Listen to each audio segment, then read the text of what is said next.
Seguí a la Radio de las Madres por YouTube. Activá las notificaciones. Dale like y suscríbete a nuestro canal. Somos Radio AM530. Construimos comunidad. Buscamos la verdad siempre.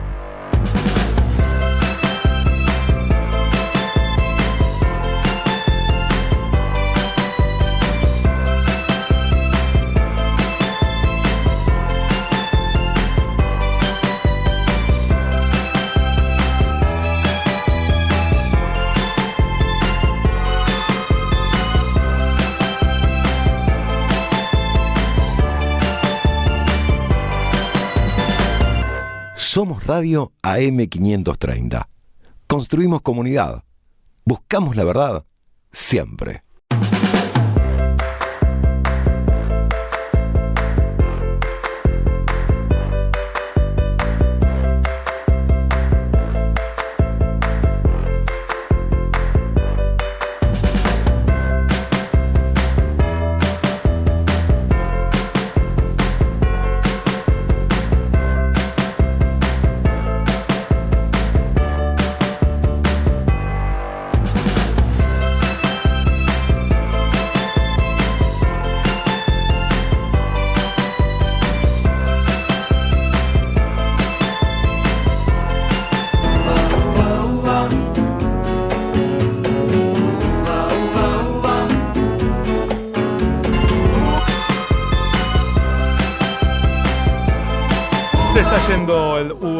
El tema uva de las pelotas, un claro canto en favor de la universidad pública. Muy bien, las pelotas. No es tan así, pero la verdad que se podría utilizar en las marchas, es un gran momento para usarla. Bien, más allá de esta digresión, vamos a hablar con Gustavo Córdoba, analista de Suban Córdoba y Asociados, en un momento político, en un año electoral que se viene y con movimientos de las placas tectónicas de lo que es, por ejemplo, la Libertad Avanza y el PRO, y a la espera de qué es lo que va a pasar con el peronismo. Bueno, de todo eso queremos hablar con vos, Gustavo. ¿Qué tal? Buenas tardes. Buenas tardes, un placer, feliz año, ¿cómo les va? Igualmente, esperemos tener un año feliz. Sabemos que va a estar difícil, no somos inocentes, pero bueno, ojalá que sí. Que imagino, esta semana asistimos a una especie de coreografía, ¿no?, entre el gobierno y el macrismo, o Milei y Macri, convocándose, aceptándose la convocatoria, a su vez después diciendo, bueno, no nos apuremos, bueno, por ahí me lanzo como candidato. Daría la sensación que esa unión más tarde o más temprano se va a tener que dar y que el gran ganador va a ser la Libertad Avanza. ¿Vos lo ves así, Gustavo? Primero hay que distinguir los movimientos de mediano y largo plazo de los de cortísimo o corto plazo. Creo que la lógica de la coyuntura a veces tiene que ver y a veces no con los movimientos de mediano y largo plazo, ¿no? Y la política argentina viene sufriendo resignificaciones y reacomodamientos a partir de la victoria de Javier Milei el año pasado. Uno puede decir con cierta información ya y datos en la mano de que la representación política argentina cambió y está en proceso de cambio, se está resignificando. Los partidos tradicionales fueron derrotados. Fíjate que la lectura de que Milei derrotó a las dos formaciones o a los dos grandes movimientos populares de la Argentina del siglo XX es una realidad. Y hoy estamos con la evidencia de que esos partidos tradicionales no han sabido todavía recuperarse o comprender el contexto en el cual Milei les provocó una derrota realmente muy grave.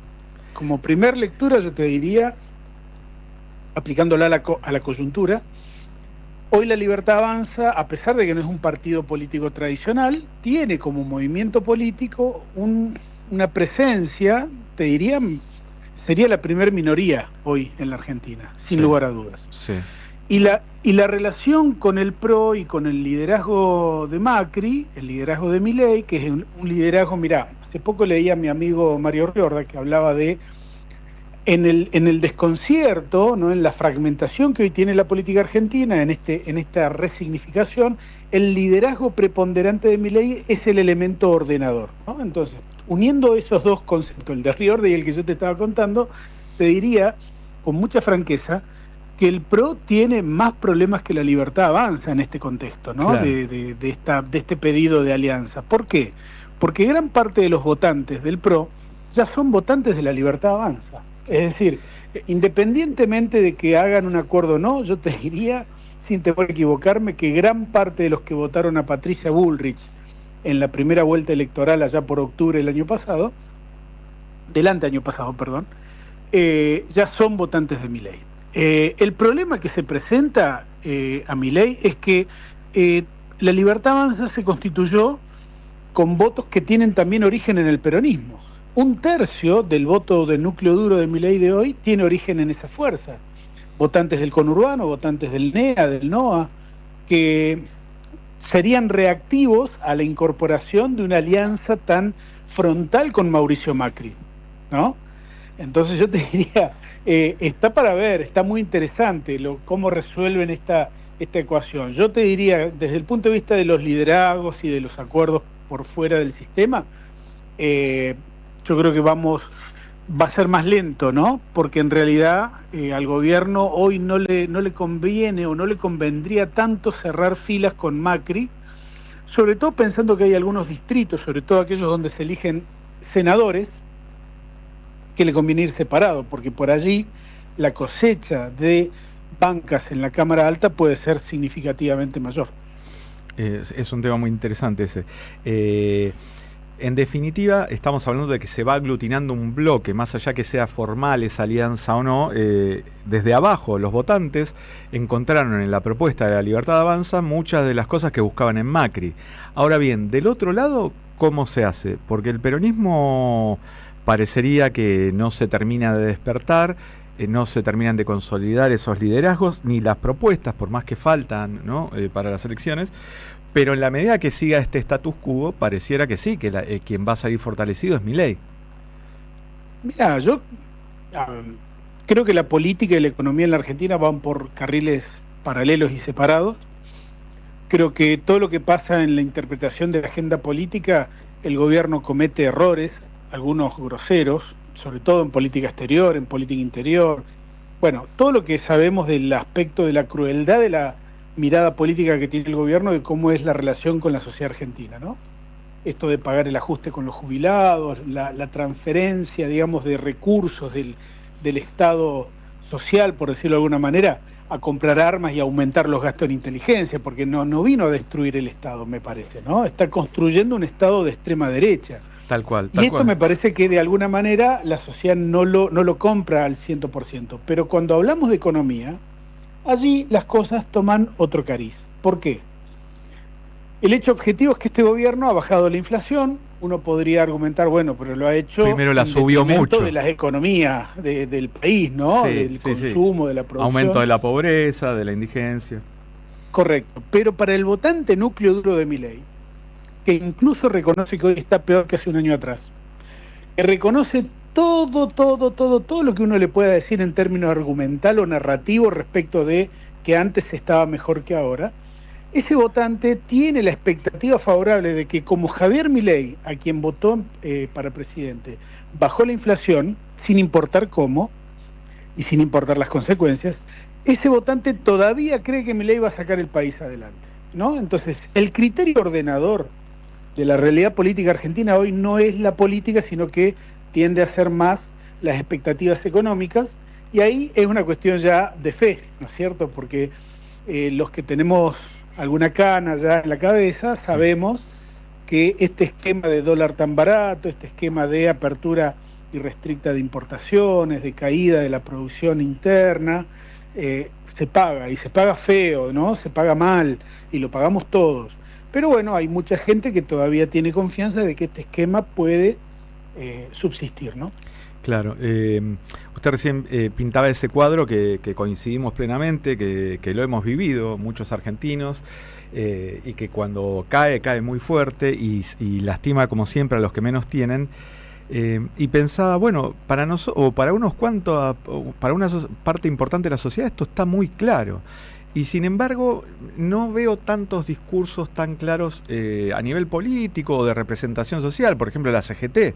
Desgraciadamente, hubo un momento que pensamos, bueno, está negociando, bueno, estamos viendo a ver si no se apura ahora, es porque después, pero en definitiva, metieron la reforma laboral, en cualquier momento van por 12 horas de jornada y la CGT, o al menos la gran mayoría, no responde en las calles a los intereses que tendría que representar. Primero fueron los famosos 90 días, los 3 meses que, bueno, no había que decir mucho, se suponía desde algunos sectores políticos porque había triunfado Milei por votos legítimamente después. Y ahora pareciera que volvió el mismo clima y la explicación sería esta especie de alivio porque se desaceleró la inflación. Es probable.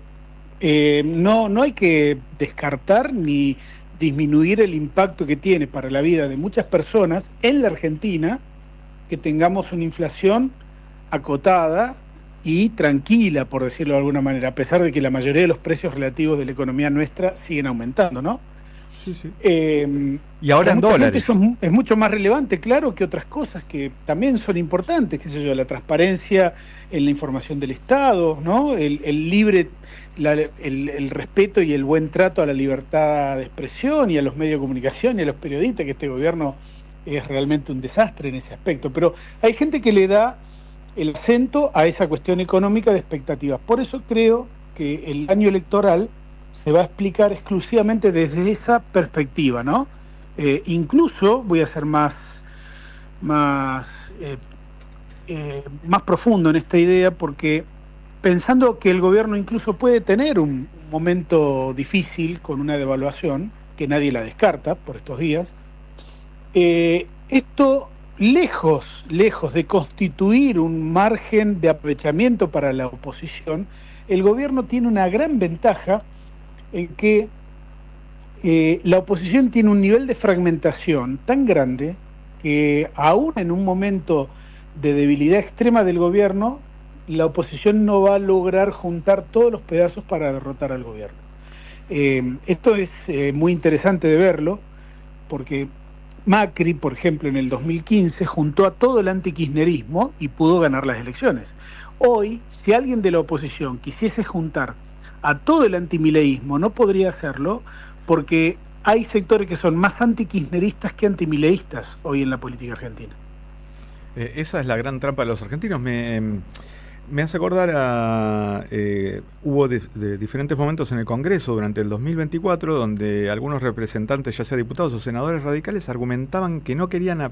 que tenían determinadas ideas, pero no querían, por más que tuvieran esas ideas, aparecer en la misma foto, llamémosle, o en el mismo cuadro de lo que había votado el kirchnerismo. Lo cual era bastante, si lo miramos con frialdad, era una barbaridad, porque ellos no querían aparecer con el gobierno que le dio el mayor poder adquisitivo a los trabajadores de los últimos 30 años mínimo, pero sí les parecía bien aparecer al lado de Milei y de Villarruel, que representan la reivindicación de la dictadura, por ejemplo. No, es una realidad a la cual debemos acostumbrarnos. Nosotros tenemos identidades políticas que se definen por la negativa. Nadie puede afirmar hoy, yo soy esto, sino básicamente lo que dicen, por ejemplo, los radicales peluca, yo no soy eso, ¿no? Sí, sí. Y tengo que darle las herramientas al gobierno para gobernar. Curioso, porque se la dan al gobierno de Milei y no se la dan al gobierno de la provincia de Buenos Aires, por ejemplo, ¿no? Tal cual. Pero la verdad es que hay un elemento... muy complejo en esta etapa de la política argentina, porque además hay una ruptura de la relación entre los partidos políticos tradicionales y la sociedad argentina. Hay como una especie de falta de entendimiento, una falta de ayornamiento por parte de las dirigencias, de cómo la gente consume o entiende la política, sobre todo a través de los formatos digitales. Creo que en eso la política está muy retrasada. Y además, mira estos dos datos que te voy a dar de la región. A ver. En los últimos 3-4 años hubo 20 elecciones en América Latina. Sí. De esas 20, en 18 ganó la oposición. Ajá. O sea incluido que Argentina, ¿no? Sí. O sea que la amplia mayoría de la gente no está conforme con sus gobiernos, digamos. ¿Esto desde cuándo fue? ¿Desde cuándo es los 18? 4 años para atrás a esta fecha. ¿El efecto después de la pandemia es? Claro, ¿también? Después de pandemia. Claro. te diría como consecuencia de la pandemia.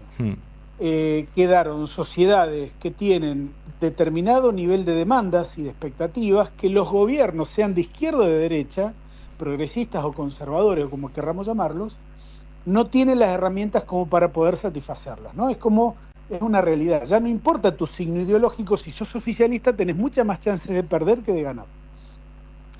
La segunda característica que es interesante de resaltar en este análisis es que en 19 de las 20 elecciones ganaron partidos políticos con nombres nuevos o coaliciones nuevas, lo cual habla de alguna manera de que se está cristalizando el desgaste de las fuerzas políticas tradicionales, ¿no? Entonces, si unimos las dos, está claro que está todo muy convulsionado y que, por ejemplo, los movimientos de ultraderecha, como el caso de Milei en la Argentina, tienden a ser muy espectaculares, muy ruidosos y se aprovechan de ese clima de crispación, digamos, que tiene las sociedades en este momento, ¿no?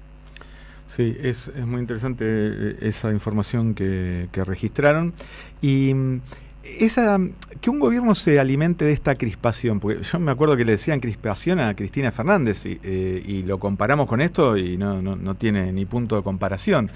Un gobierno que vive sobre la violencia discursiva como mínimo, como es que la avala el mismo presidente, con expresiones directas o con retweets o con tweets y demás. ¿Puede sostener ese alto volumen, esa intensidad durante mucho tiempo? Pregunto, ¿o es como los equipos de fútbol que salen a presionar y rara vez pueden presionar durante todo el partido? Presionan un tiempo y después se hace insostenible. Mirá, en principio debería responderte que sí, sobre todo por la evidencia que tenemos de Brasil, por ejemplo. Recordemos que Bolsonaro perdió por apenas un punto en el balotaje. Sí. Y con una figura consolidadísima como Lula. Así es. Entonces, vamos por una primera cuestión. Yo creo que este tipo de formatos políticos actuales se nutren de la actividad inusitada de fake news, ¿no? Y sobre todo la transmisión de una realidad a la medida de cómo me gustaría que fuese la realidad. Y transmiten eso y todos creen que lo que se transmite forma parte de lo que creen que es la verdad. Entonces nadie cuestiona, nadie discute, hay como un creciente nivel de ignorancia a partir del consumo tan exagerado de fake news, ¿no es cierto? Sí. Que no es casual, ¿no? Los medios más grandes, ¿no? Es como que tienen ahí una batalla casi perdida. Claro, y una cosita le quería señalar que me disparó y que me parece terrorífica. Las fake news, cómo se reparten o se hacen llegar a los usuarios vía las redes sociales, cómo hay algoritmos que están preparados para eso, cómo Elon Musk apoya a gobiernos como el de Milei y el de Trump, y cómo se mete ahora con la ultraderecha alemana. Estamos viendo un fenómeno que ese no lo conocíamos. Bueno, hay que prepararse porque por un lado lo anuncian, ¿no? No es que te lo ocultan. La verdad que no. Elon Musk ha anunciado ayer, y se ha hecho noticia hoy, de que la red social X está muy negativizada, ¿no es cierto? Y que como está tan negativizada va a empezar a controlar que los comentarios no sean tan negativos, que haya más comentarios positivos. Uno puede empezar a cuestionar entonces o a pensar qué significa negatividad para Elon, ¿no? Claro, o para la red social X. Es decir, cuando antes en el pleno gobierno de Biden se criticaba al gobierno, se criticaba las posiciones de Donald Trump o a la derecha norteamericana, estaba todo bien, ¿no? Sí, ahora sí. Lo que quieren, me parece a mí, es hacer a escala un movimiento para proteger y blindar, digamos, a los gobiernos afines, al gobierno de Estados Unidos, por supuesto, pero también a todos los movimientos políticos afines. Y esto es realmente peligroso porque la manipulación, ¿no?, a la medida de los intereses de la extrema derecha es una herramienta de manipulación de masas realmente extraordinaria y estamos viendo las consecuencias. El dilema es que enfrente hay poca chance de unificar posiciones, ¿no? Porque el nivel de fragmentación es realmente importante todavía. Ese es el gran desafío de de los gobiernos nacionales y populares o de los partidos con vocación nacional y popular, porque la situación es verdaderamente grave. Bueno, Gustavo, lo tengo que dejar por un tema de tiempo nada más. Fue muy ilustrativa y muy profunda su visión y nos ayuda a seguir pensando, que es algo que nos apasiona, y le agradecemos mucho que hubiera estado a nuestra disposición para hablar estos minutos. No, al contrario, agradecido yo. Un abrazo grande. Fue Gustavo Córdoba, analista de Suban Córdoba y Asociados.